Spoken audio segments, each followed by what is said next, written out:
right. Hey. Welcome to Fearless Tactical Tuesday. So glad to be here again. We are Colin and Nicole, and we're here at the special time of year chatting about the recipe for conversations with family and friends about real estate. Very happy to be here tonight. We know that this time of year is typically about seeing more people more often than we would, seeing family, seeing friends. We probably have dinners planned with coworkers and neighbors. And so if you're like me, you're probably a bit more stressed out about it.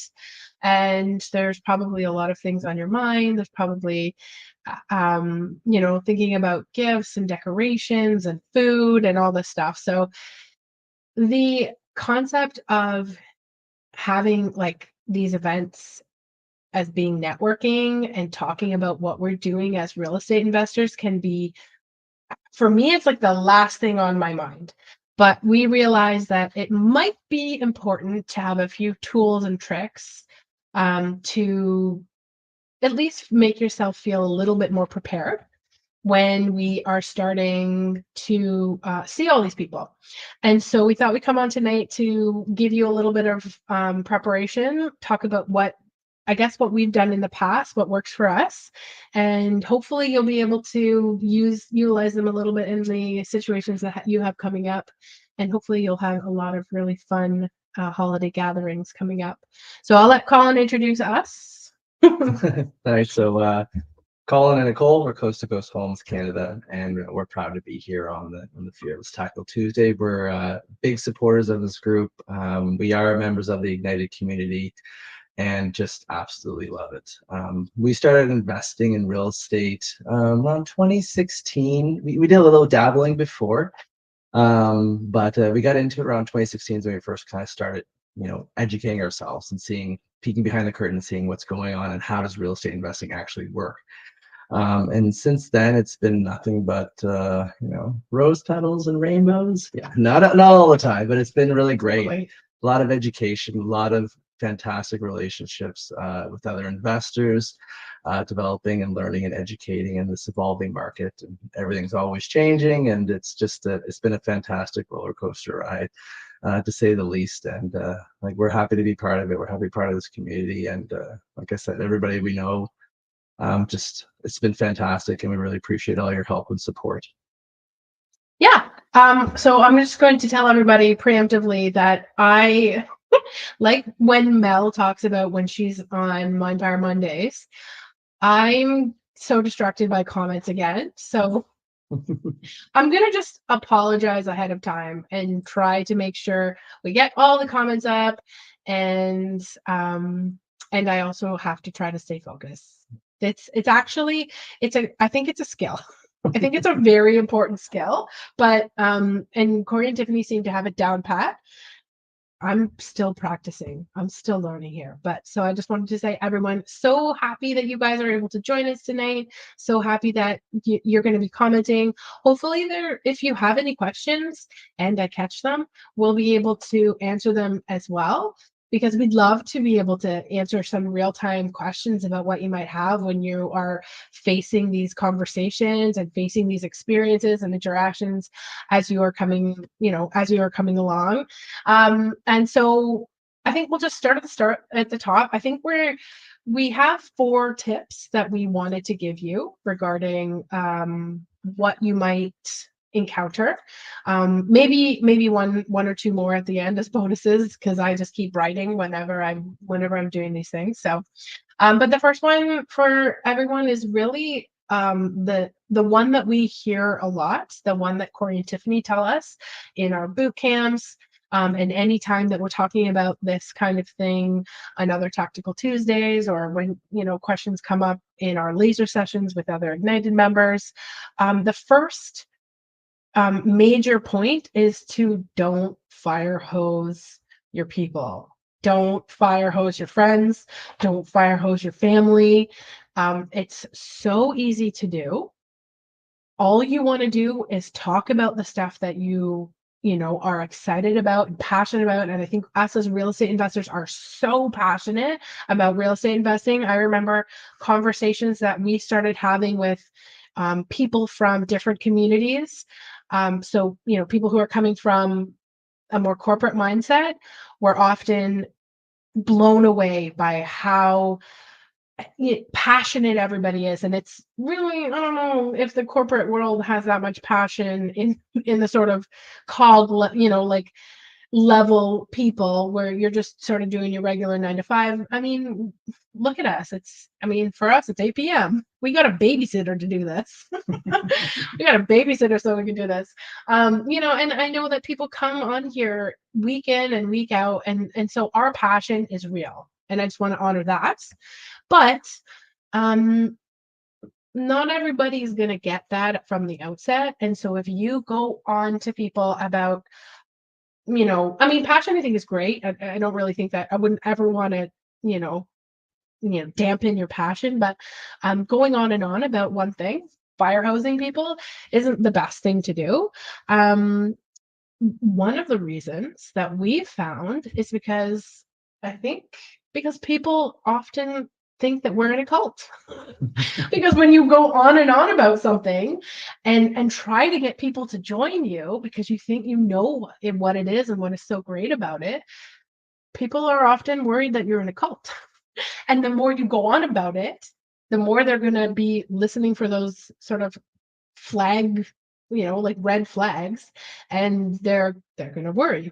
And so, I mean, that was our experience when we first came to we were living in Vancouver at the time, and we flew to Toronto for an investor summit. It was a 3-day thing. We stayed at the conference hotel, right? So we were in it for 3 days straight, and you are immersed in, like the passion and the opportunities, and everything's great. And then, so because we were living in Vancouver and we flew to Toronto, my parents came to visit us the last night. And do you remember that? Yeah. We threw flyers at them and opportunities at them. And, we were like, oh my God, you have to be doing this with us. This makes so much sense because of course you want to bring your family in on all these amazing opportunities. 100%, they are amazing opportunities. But, do you remember my parents' initial reaction? Yeah. I mean, when we first started investing and when we really got into our education, like our Yeah. first kind of going to conferences and things, like we immediately went home and we're like Googling, like, is this legitimate? Is this real? Because we're like, you can get that kind of return. We have never seen that before. Oh, you have security. What is this all about? How do you become a partner in this? It was all new to us. So we were very excited. And then of course, when we went away on a trip, that was, even more exciting. And you're surrounded by like-minded people, right? We really got into it. We really loved it. And we're like, this is amazing. Let's share it with our family. Like, put it in the chat there. Like, who has like their why? Everybody defines their why however they want to do it. But usually, family is usually pretty big part of that. So put in your chat your why. If family, spend time with your parents, spend time with your brother, your sister, your grandchildren, your niece, your nephew, wanting to travel to see them more. Like, all of that is really important. So when you come across something and it's just like, wow, I didn't know this existed. I didn't know we could do this. We can be a part of this project. We can be a part of that lending deal. We can have this kind of security in investing. It's amazing. And you're like, you just want to shout it from the rooftops. Listen, everybody, my family, I love you. Let's do it. Let's get this going here. We can look at investing and doing these returns. We can look at this, that, and the other. And they look at you like, something's not right here. You can't get that return. You don't have it. That's not available to us. That's only for the wealthy people. I've never heard of this before. So we kind of got that, and immediately, because we were chatting and excited about it, it's just like, oh, you're brainwashed. You're in a cult. There's Also, something wrong, right? one of the big things was, what's the catch? What's the catch? What's the catch? That sounds great. Well, what's the catch? So one of the things, so maybe culty. It is a little bit culty, us being like super excited about the whole, community and culture and opportunities, blah, blah, blah. But it's also a little bit, they were worried about that it was a pyramid scheme. they thought that we were going to, that was what I thought that you'd remember. They thought we were going to make money if they invested in all of these opportunities that we were trying to invest in, that we were just looking at. So, yeah, it's not a pyramid scheme, right? And eventually both of our families have sort of maybe drank the Kool-Aid, but have gotten a little bit on board. I just saw Francis message here that people actually tried to talk her out of joining programs that educate you about real estate investing. This is a little bit more to do with one of our other points here, but I'm also glad you trusted your decision. I'm so glad that you're part of our community, Francis. All right. Do you want to talk about number 2? Well, just to touch on fire hosing a little bit. Like you go to a family event and everybody's talking. They chat about politics, they chat about money, they chat about there's things on topic and off topic, right? And you always have people that like maybe you have that cousin, somebody, a family member who's really into sports and they're going on and on about it, and you really couldn't care less. Or you're just like, that's great. Like, I'm really happy for you, but it doesn't really impact me. Like just try to put yourself in their shoes as well. And if you only talk about one thing, one thing that Corey and Tiffany really push, educate us on, I should say, in the boot camps and the Ignited group is planting seeds and listening. Like, everybody wants to be heard. Everybody has a story. And as being real estate investors, one of our things is to try to help people and maybe try to solve an issue or a problem they have. So you can only really do that when you're listening. So drop that seed. Oh no, we have to keep with the baking analogy. Oh, yes. Sprinkle it in. Just sprinkle your ingredients in. Sprinkle it in, and don't just go from one person to the other person, the same, going over and over and pushing how it's amazing. You don't want to sound like a used car salesman kind of thing. Yeah. And just be natural and organic in your conversations, and just know that it is not for everybody, but we know that you're excited about it. Who isn't? The market's always changing. There's always new announcements, new things from the government going on, and you might be in a room full of people that just are not following that. So just keep that in mind. Read the room, body language. See what people are doing. Know when to let comments simmer, right? Yeah. Because I can't tell you how many times we've mentioned what we're doing and people seem interested or just maybe seem interested, but they're not asking any questions, so we're not going to really push it. And those are the people that come back later and say, remember that thing that you said that you did? How did you do that? Or, hey, I heard about this thing. Is that what you do? And so I think that the whole simmering, letting things simmer, and just putting a little bit out there is far more effective than the fire hose, for sure. Exactly. I'm just gonna put Heather's post up here. They just had a big family event, and her social posts had definitely planted seeds. That's number 2 for us. That's number 2. We're getting right into number 2. Thank you so much. You want to go? So we call this one show, don't tell. I should actually start it because this is actually from creative writing. Maybe at one point in my life I want to be a writer. Maybe at one point in my life I will become a writer again. But it's kind of like a hallmark of creative writers is that when you're writing, you show the reader your world. You don't tell them where you are at. And so I think it works the same way for entrepreneurs. Oh, well, So what we've done, like we kind of talked about when we first started and we got excited and we're fire hosing people. That didn't work out. And eventually, I don't want to hear about it anymore. I don't want to talk about it anymore. Let's change the subject. So we're still doing really well. We're learning, educating. We're showing other investors on what we've done, and obviously like-minded people. It's really great to talk to them. Talking to family is just different. It's just a different conversation. You have a different relationship. And it's just not the same as talking to somebody who's already paid X amount of money or done X amount of conferences and things like that. So what we decided to do is just show, don't tell. It's kind of what we got into. And what that meant in particular for my mother, when we first started investing, and I said, hey, we like to specialize in RSPs using registered funds to private lend. And at that time, I took all of my RSPs that I've built up since I started working, got my company matching, everything was fantastic, but I honestly could not tell you how well they were doing. I got these reports that highlighted some things, and I was like, it's growing. I'm putting money every paycheck. It's growing. I don't know. This is what I'm supposed to do, right? This is what we're going to see here in the next month or so. Fill up your registered funds, from all the banks and everything telling you, dude, we're entering that season now. And that's just what I did, right? But do you remember what you did when you went to your company? Because he had matching with his company, which is great, awesome. But your company gave you like a financial advisor to chat with? Oh yeah, yeah. And they said, you are doing really well. You are putting away way more than anybody. You are fine. You are well off. You will be fine. But he was like, I don't think I'm going to be fine because I'm doing the calculations, and based on what this is now, and like over X amount of years, like when am I going to be able to retire? Like that was essentially the thought process for him. Because they said I was doing great. They're investing a lot. The matching's good. I'm diversified. I mean, their fund, as diversified as that is, it's out of my control.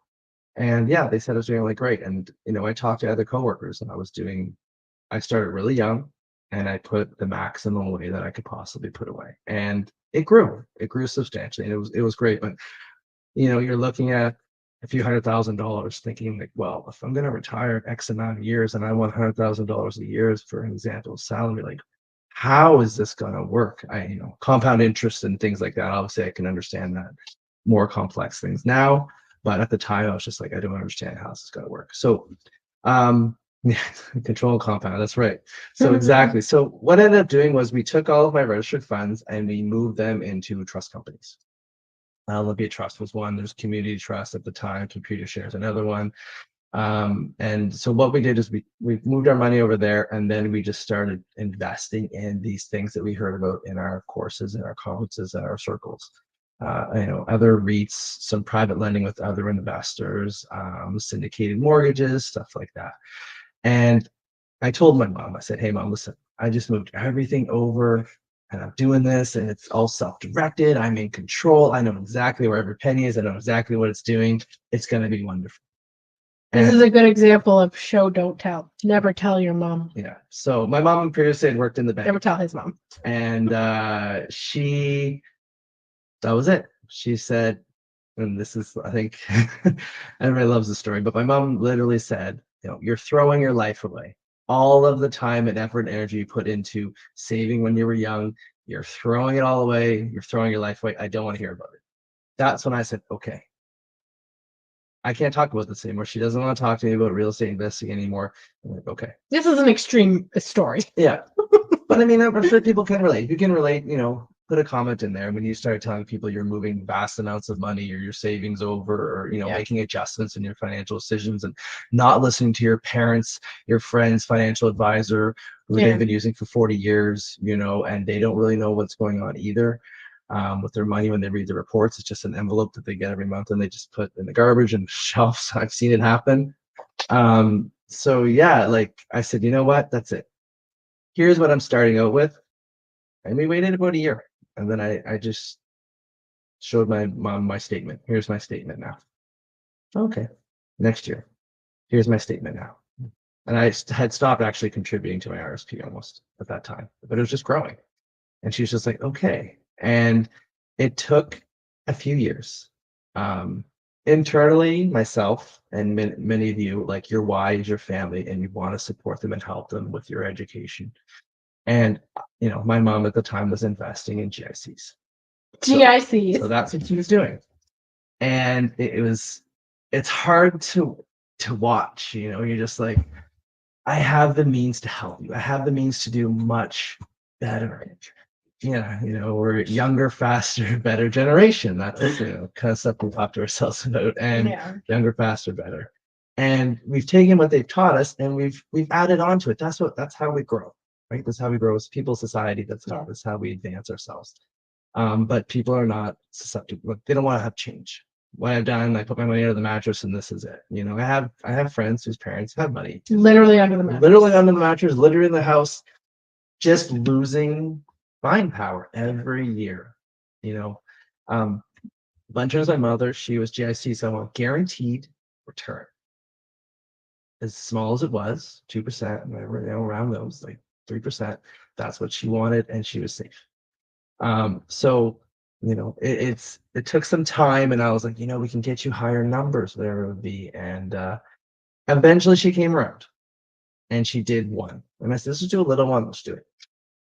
And she could see the money coming in every month and like, oh, okay, I can see. I'm like, yes, yeah, we can do this. We can do this over again. Yeah. But be educated, be smart, invest. I vet her investments for her. Yeah. And I guide her on, but ultimately it's her decision at the end. Sounds like Kevin's had the same experience. Yeah. So exactly. Yeah. And now our story turned out to be like she does invest. She does privately lend. She does invest in real estate, and she's happy. And when the money comes in, she's happy to share with her children, her family. It's wonderful.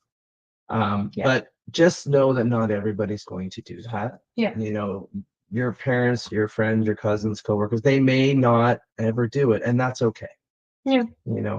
Because unfortunately, sometimes our family and our closest friends, they might not be our biggest cheerleaders. I mean, 100% they're not.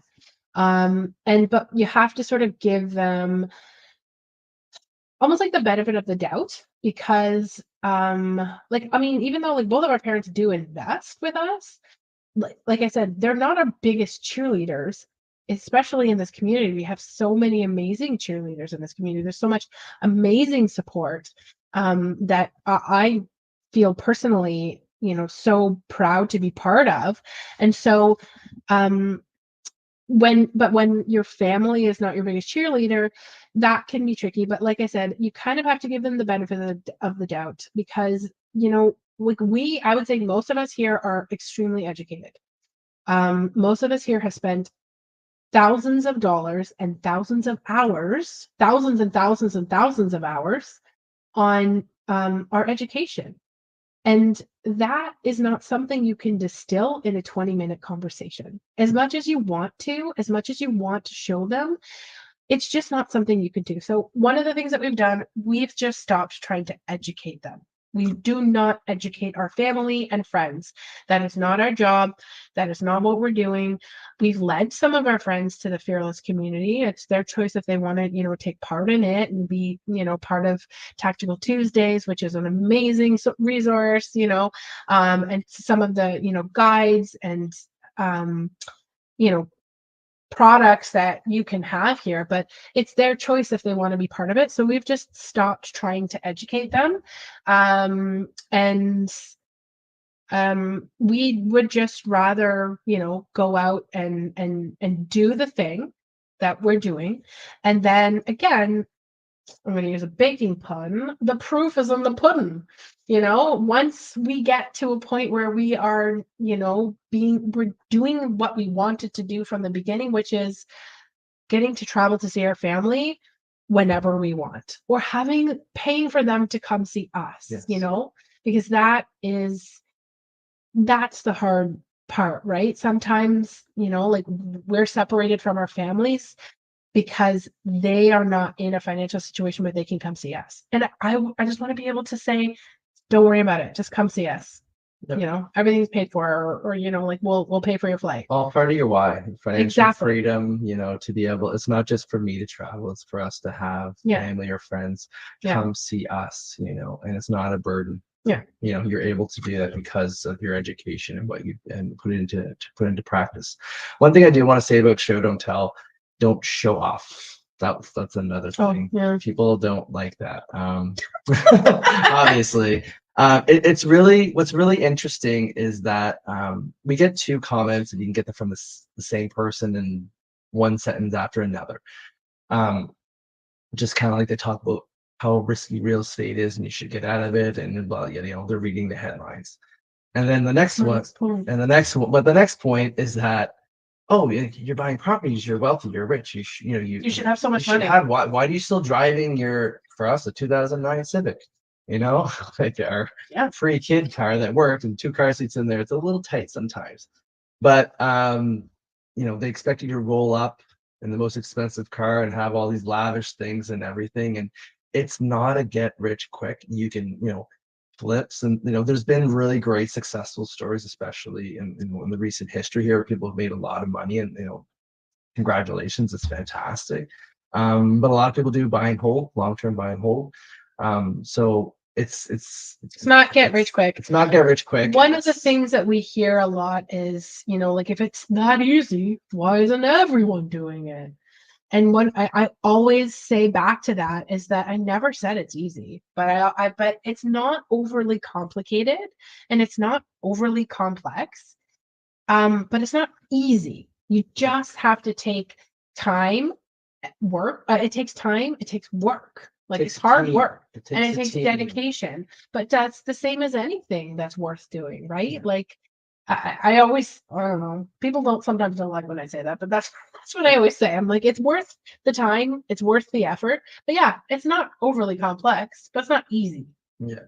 Just time and dedication, building your team, all things that we're taught here in the Fearless community and Ignited. Just we bring it all together, and that's what makes us successful. And not every project may be successful, but in the long term, if you're in it and you can continue on and you keep implementing what you've learned, success is there. Yeah. All right. So a third one is kind of another obvious one, but I guess I can go. Don't use investor lingo. That's the best way to get the snores and the confused faces. And and like a confused mind, like Tiffany always says, confused no. says no. Says no. You're talking about like, oh yeah, I just bought this multifamily, this corporation, I got these shareholders, we're set up with this agreement that we're doing this, and yeah, we have a property manager, we're managing that. But what? You're buying a building? What is a multifamily? Like, or a JV? Like, well, what is a JV? When you start talking in that lingo, you'll lose people. And to you, it's probably common knowledge. These terms are used day in, day out. But for them, just remember when you got started. You didn't know what cash on cash was. You didn't know what a cap rate was. You didn't know what a JV was. And the demographics of what CMHC doing, who, like reading these graphs, like you just didn't really understand it. And that's why we get educated. That's why we learn. It's why we grow. But yeah, using investor lingo can really be a big turnoff for people, and you'll lose them, and they'll just maybe move on to another conversation. So, Melanie. Yeah. There you go. Exactly. There's a lot of acronyms, but it's the same with any job. I mean, like, he does IT stuff and he's always using hilarious acronyms, and I make fun of him all the time for it. So, but he knows what he's talking about, and so do all the people on his calls. But you again, baking, keep your recipe really simple. I feel like the most simple recipes, one of the best things I learned about cooking is that when I decided to start taking out ingredients and started to just stick with like fresh ingredients and just adding a few of them at a time, that's when I made my best meals, right? And I used to try a new chocolate chip recipe every single time I made chocolate chip cookies. Now I found one that works for me, and that's the only one I use, and it's friggin' delicious, and I love it every time. I'm never disappointed. So, how do you explain simply? How do you explain simply? Here's another lesson that we get from Corey and Tiffany if you've taken the boot camp. Oh my God, maybe I shouldn't say it. But one of the best things to do is just think about what you do in one line, or think about what you do, in a few sentences, or shorten it and say that over and over to yourself so that you feel comfortable doing it. I was chatting with Melanie. I can't remember what we were chatting about, and she randomly just like broke into her, one liner. And she's like, I say it so often, it just rolls off my tongue. Right. And when you, instead of using, complex words or acronyms, if you use those simple words and use those simpler, fresh ingredients, I can't get out of this analogy, then you are able to get your point across a lot simpler. Like a joint venture. Me and my friend are buying a property together. Yeah. Oh, is that a partnership? What is it? Well, I mean, you can get into it a little bit deeper, but like my first property that I bought, with a coworker of mine. Like it was a joint venture, but we didn't have a They didn't JV know what it agreement. We didn't know was. what it was. We were just, hey, you got half the money. I got half the money. Let's buy this thing to make some more money. We just did it on our own, but just use simple terms or analogies that people can kind of relate to, right? And don't be afraid if you don't know. I mean, some terms you may not know, but when you're discussing these things, just use real simple analogies and words to really, you know, they don't have to know what a cap rate is. They don't have to know what, what's a multifamily. What are you looking at? What is private lending? I'm going to borrow money from you and I'm going to pay them an interest. I'm going to give them a personal loan. And it's better than private lending, right? Registered funds. Well, what do you mean by registered funds? You're going to, your RSP. Typically it's RSP people are talking about. But yeah, you can invest this into a REIT. Well, what's a REIT? All of these things that people are like, they're not sure what they are. And it's major corporation. People pool money together. I feel like also when you start using acronyms and you start talking about stuff like that, people get turned off because I don't know. I don't know if it's something that feels when you're outside, like you kind of feel like an outsider, so you feel not part of it, so you just sort of turn yourself off. But I feel people don't really like it as much. Yeah, I was going to say something. I'm so distracted by the comments. Right. So yeah, exactly. It can seem show offy. That's what I was looking at. It doesn't. People don't feel welcomed by it, and so it really is just about talking about a few points that you can speak about in very simple terms and that you think will come across easier. I mean, I was a teacher, and so I always taught my students the way that you study really is by teaching someone else, right? If you can teach someone else, then you understand the topic at hand. And I was, in history and English, so it's not like my kids were memorizing, math formulas. They're thinking about concepts.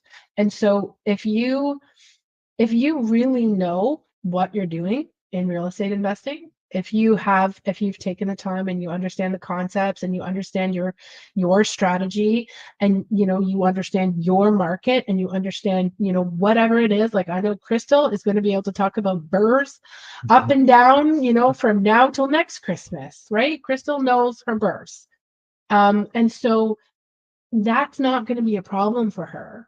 But I mean, maybe I won't really necessarily envision you are explaining it to a 13-year-old. And go younger. We've heard it go younger. Yeah. And trying to explain it to like a toddler. Yeah. But one of the other things that I wanted to say is you don't have to have the entire conversation over turkey dinner. Plant your seeds. People may ask and engage, and that's fantastic. And say, you know what? Why don't we're here at this family gathering? We're gonna do caroling. We're gonna watch the National Lampoons, whatever we're gonna do. Why don't we just set a time to chat? Let's just here's my card. Here's my digital card. Here's my Calendly link. Here's a piece of paper. Call me. Give me your number. I'll message you. And then you can have that conversation and the topics that they're asking about. You can have that conversation at maybe a more appropriate time, because after all, it's the holidays. We are why a lot of this family, you don't, as much as you love real estate, do I want to sit and talk in the corner with cousin Eddie about real estate the whole time and miss everything else, right? You don't. So just say, you know what, this is great. I love this conversation. Let's continue it. And maybe a more appropriate setting. It's just you and me chatting over coffee, whatever it looks like, and we can really dig into it a little bit more. Yeah. We've had a few friends where that would happen. People respect it, right? Yeah. Like people like, oh, you know what? Yeah, you're right. Like I'm here to have a good time and hang out and catch up too. So let's just continue on, and that's another way of planting seeds and coming back, right? And I think it's a great way just to interact with people and be respectful, right? So I think that's a way to get into more of these deeper conversations down the road when you're in your mindset focusing just on that, and you can just say the topic of this conversation is going to be just real estate. Like, so I think that's really good. All right. Tip number 4. Be positive. Be positive, especially now. And it's sometimes that might be something that you personally need to. I think, Mel, were you talking about that on this Monday or were you talking about it last Monday? I can't remember. But needing to separate yourself from maybe the hard parts of what real estate investing is, the hard part of any entrepreneur life. Separating yourself from that before you go into the event and preparing yourself and just focusing on the good and focusing on, being positive and focusing, and sort of this whole concept of if you're going to make it up, like if you're going to make up what's going on in your head, make it up good. Stay positive about the situation and bring that with you into whatever setting you're coming into, because all of us have those family members who we might call like negative Nancy's. Apologies to any Nancy's out there. I know some lovely Nancy's. But they're negative Nancy's, and they're gonna find you in the crowd and they're like, hey, how's your real estate going, with the downturn? But I'm doing my brother's voice. How's your real estate going with the downturn in the market? Like, are your properties hurting? And I mean, we've had those questions. We also had questions the opposite way when things were going great, constantly asking us, about, oh, how those properties doing, So, but they're gonna ask you questions about the opposite. Yes. And they're going to pointedly ask you, if they know that you're investing in real estate, they're going to pointedly ask you, how are your properties doing, or how's that real estate investing going for you, or like, did you buy a property yet? And I mean, to be honest, actually, those are probably maybe the easiest ones to field, because as long as you know what you're doing, as long as you are confident in what your, like, next steps are, and confident in your education, and confident in your decisions, it's typically just, like, you sort of say, well, I'm actually doing fine, and here's why, or, like, yeah, I mean, just like everybody else, the downturn in the market sucks. How much did your mortgage rate go up? And then you sort of like really play off of what everyone else is, have this shared difficultness, right? Yeah. But it's also an excellent time to show your worth as a real estate expert. It is an excellent time to share that you foresaw these. I mean, nobody can foresee in the future, but when you are running your performance, when you're running your numbers, when you are deciding what investment to make, you're running conservative numbers. Anybody in this group is likely running quite conservative numbers.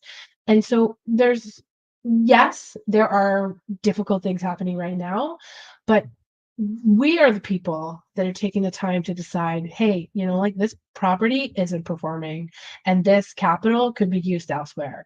Or, hey, look at this property. Like, I mean, it's not cash flowing $800 a month anymore, but it's still cash flowing. And we're going to hold on to this asset.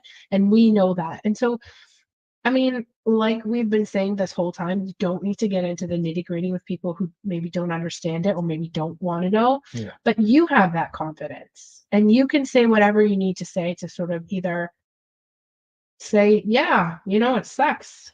It's not good. It's a pretty bad time for everyone. But all my property's still cash flow. Someone else is paying my mortgage, and I mean, for me, those are the questions those are the times that we get more people asking us.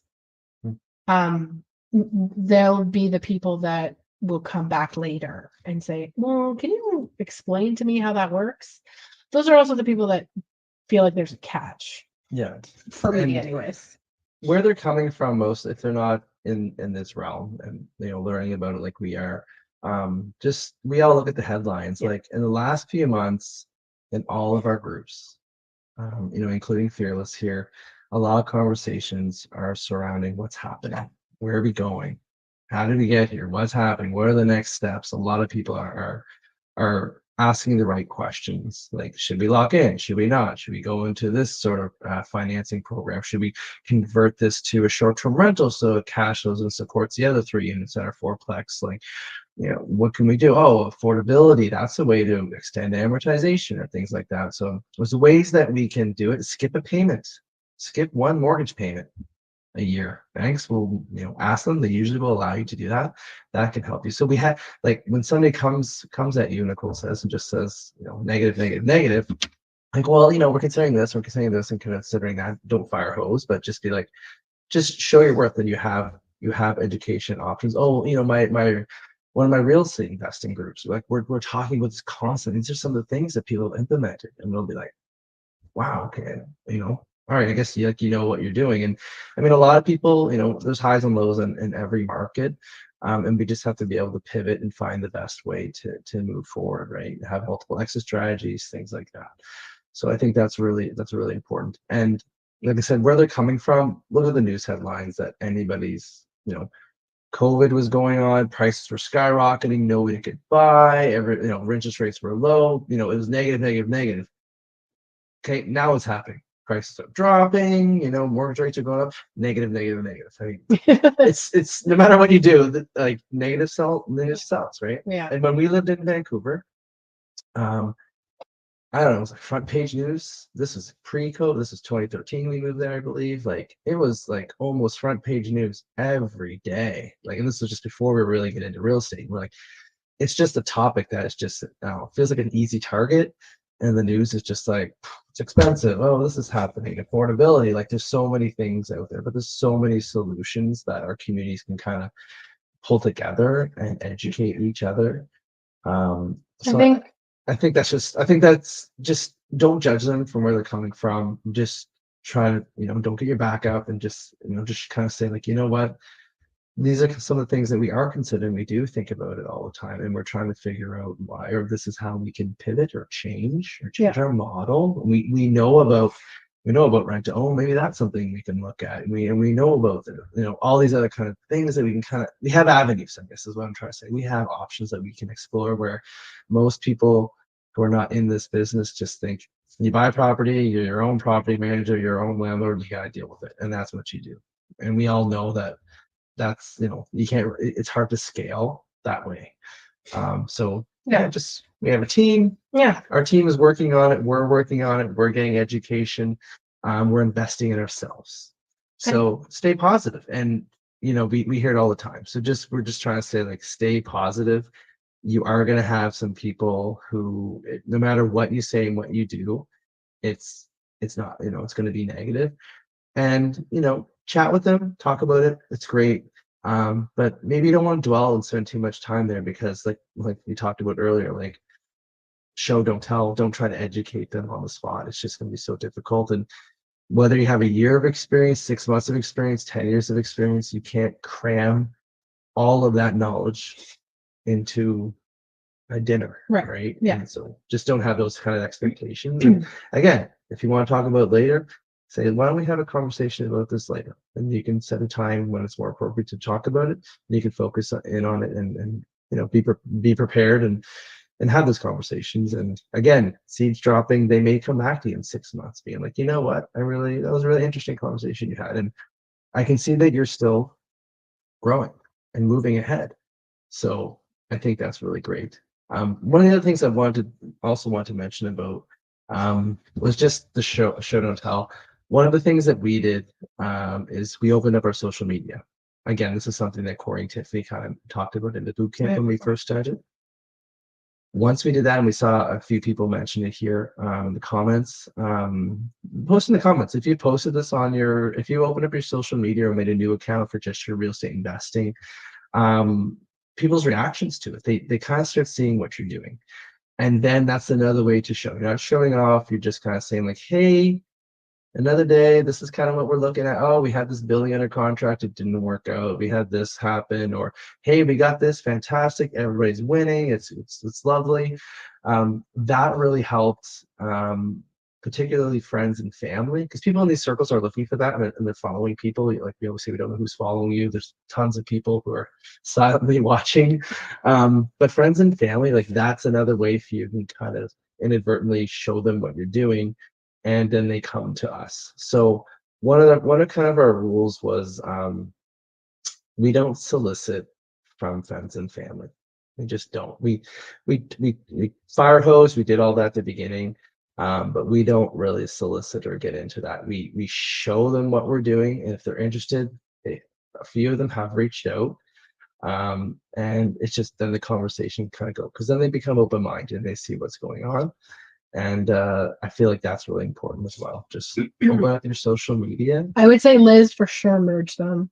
I mean, that I think it makes the most sense. Um, and that's for some specific reason. You're trying to keep one part of your life separate, you know. Sometimes jobs you have to. It's a big question that comes up all Yeah. the time. Some people make a separate one and they only are friends with other real estate investors and they keep their family one for family. And Yeah. that's where it's like the weekends with the kids, trips, you know, all that stuff's there. But when they want to do real estate, and I think for some people that works really well with just their mind shift of, okay, I'm going to sit down on the computer. I'm going to work for an hour and a half on real estate. I'm going to be on this Facebook profile, this social media profile to kind of keep that mindset of what you're doing, stay focused, because you'll be going through real estate and then it's like, oh, my friends are traveling here and they're doing, and then you might get a little Sure. step. So I definitely that's have. another thing. That happens for me. Yeah. So it's a personal choice. I think Liz, you've been in the Fearless group there chatting about it and Ignited, and it's something that comes up with everybody. Should we or shouldn't we?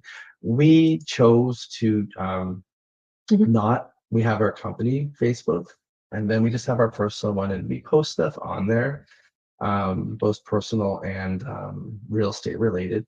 Yeah. And that was just our choice, and that worked for us. If it doesn't, you can always. It's a hard choice. I think as our kids Switch get it. older, we might have to make a decision and blah blah blah. But I mean, Yeah. it's just the way it is now. And for Mel, just one. There you go. I'm a person with a family and I'm an investor. Hey, it's like, hey, investors have families too. I might as well show it. That's also how I think. Yeah. But I also just wanted to touch on what Mel wrote before. Surround yourself with people who lift you up and who want to hear what you're sharing, and don't push it. We talk all the time about chosen family versus, like born into family. And there are times that, we're going to be around our born into family and they're not the people who are going to lift us up. And maybe they're not the people who want to hear some of these things. And we just have to sort of deal with it, right? But I think that one of the most important things that we should try to do as real estate investors who are entrepreneurs is to try to surround ourselves with people who do want to hear what we have to say, who do find value, who are encouraging and supportive. And I think that that is a very, very important thing to do. So if you're one of these people out here and you're just sort of hopping on new, or maybe you're watching the recording by accident, find a place where you find or have the support, because it is extremely important. It can be extremely lonely and isolating if you don't have that. And so I just wanted to make sure we had that in there. One of the things before we go, I wanted to jump. I have a fifth bonus tip, woohoo, which is kind of very personal for me. It's maybe more something that I am invested in myself, more so than Colin, but this sort of has to do more with the fact that being a real estate investor brought us into the realm of being an entrepreneur. It's just it ended up happening. And I remember when I made the switch and I realized, I was like, hey, like, I'm actually an entrepreneur. I'm not just a real estate investor who is on mat leave, because then I wasn't on mat leave anymore. And I'm not just a stay-at-home mom who is invest in real estate. I'm building a business, and building a business is a business.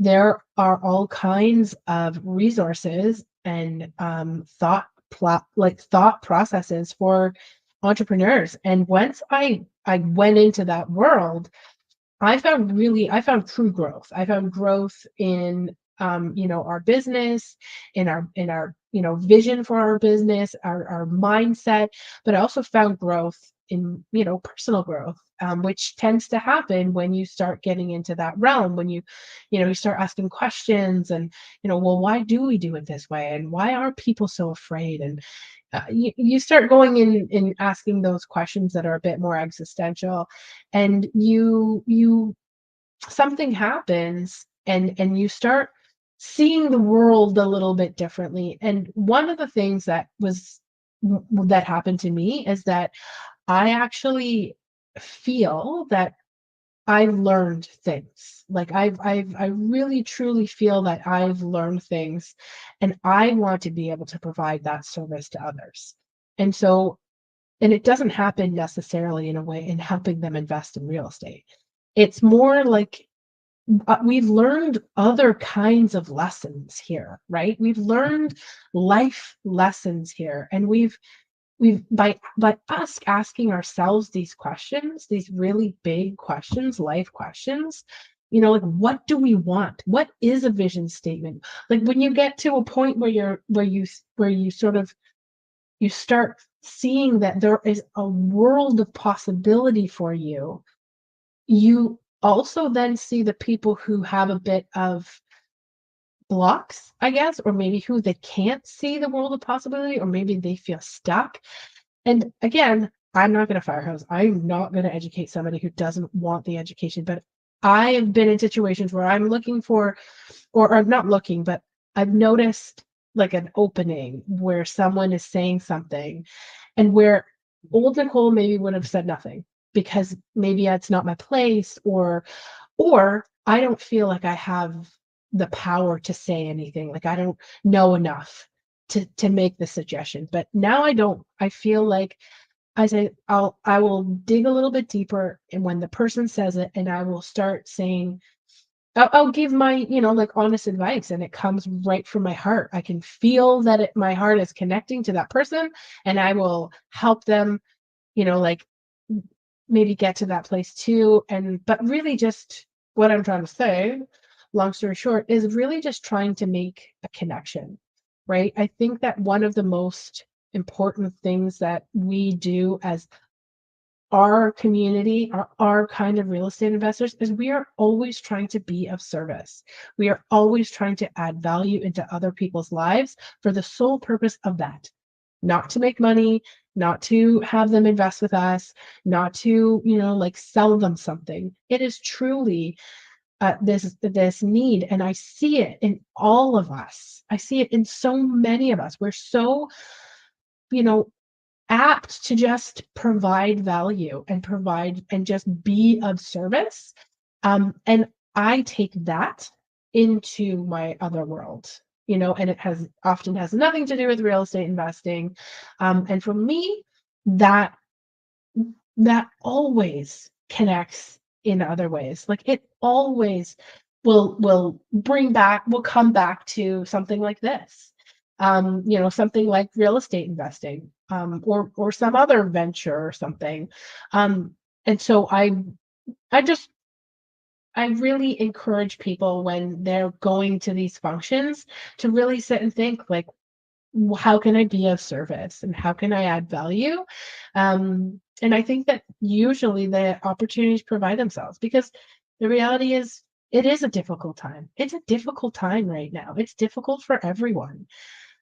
It's not, I mean, whereas we as real estate investors may have some, questions like, which property do you want to sell? But I mean, if you think about that, we have multiple properties that we have to maybe choose to sell so that we can be. Other people don't have that situation. They have their one property, they have their one job, and that's it.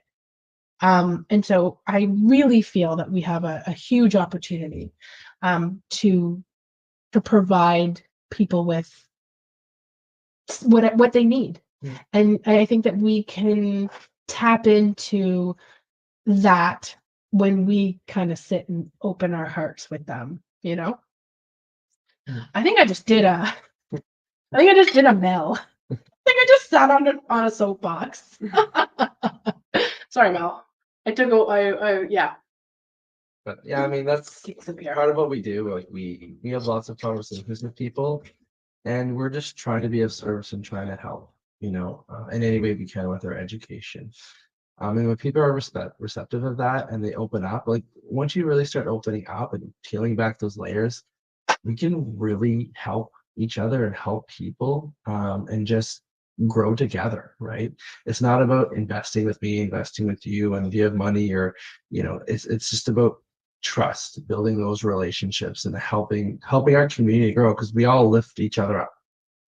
And we feel that every day in these communities. Like, so many people are, just out there to help and support and give back to the community. And when you all engage, like, we notice engagement, and people engaging, commenting on the topics, and really throwing out their support there.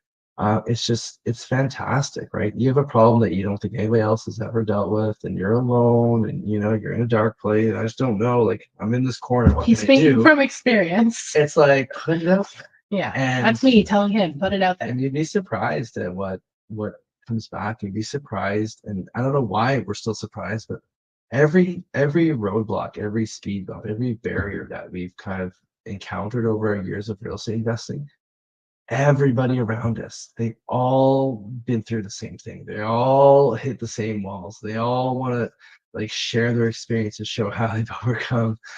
And it's just amazing, like, just to see everybody working together.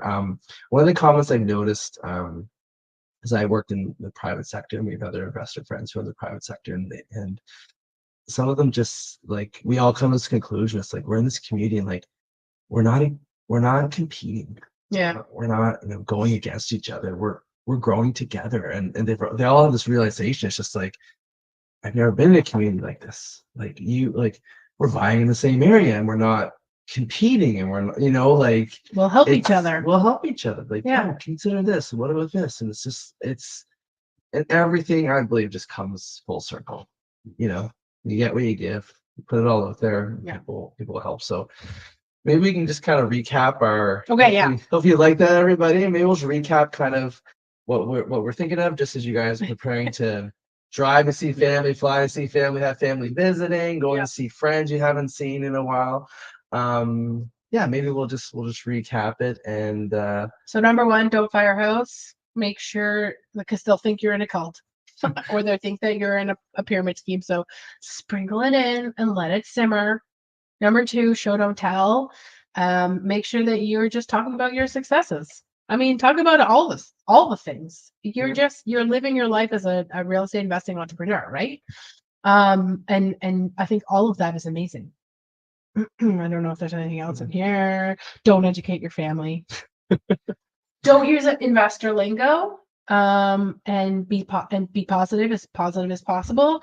Make that your point. Like, make that a part of you when you go into these things. Like, I'm going to be the positive person here. I'm not going to let negative Nancy's, and, like, I'm not going to let a rain cloud sit over me. I'm going to be the positive person in this room. People often, they come to that, right? They're attracted to that positivity. And just say, like, and if you don't know the answer to a question, you are in these groups for a reason. If somebody says something to you, you know what? That's a really good point. You know what? I'm going to actually take that to my community, and I'm going to get back to them. Get back to you. And you just created another point of contact. Yeah. Like, think about that. A reason to contact me. Now I'm going to call you, and we're going to go over it. Yeah. And that's how these conversations happen. That's how people know, like, and trust you. That's how things grow together. And then you can be of service. Yeah, and that's the last one. Be of service. I hope you guys all found this conversation helpful. Yeah, thank you. Thank you so much for the comments. They're so supportive, so lovely, and so amazing to be part of this community. I saw a comment, Irshad, you asked a question way back, and I wanted to get to it. He's like, being positive, would you want to buy a property in 2023 or let the dust settle? Here's my answer. Very simple. Buy a property if the numbers work. The numbers work. As always, buy a property if the numbers work. Yeah. Anyways, work is never a bad investment. And have your exit strategies. So. All right. So Igniteds will actually be in laser session, and Tiffany will be there as well. So it won't just be called Start the Car, Buy a Property. Yes. Thanks, Mel. All right. We'll see you guys soon. Talk later. Bye. Bye.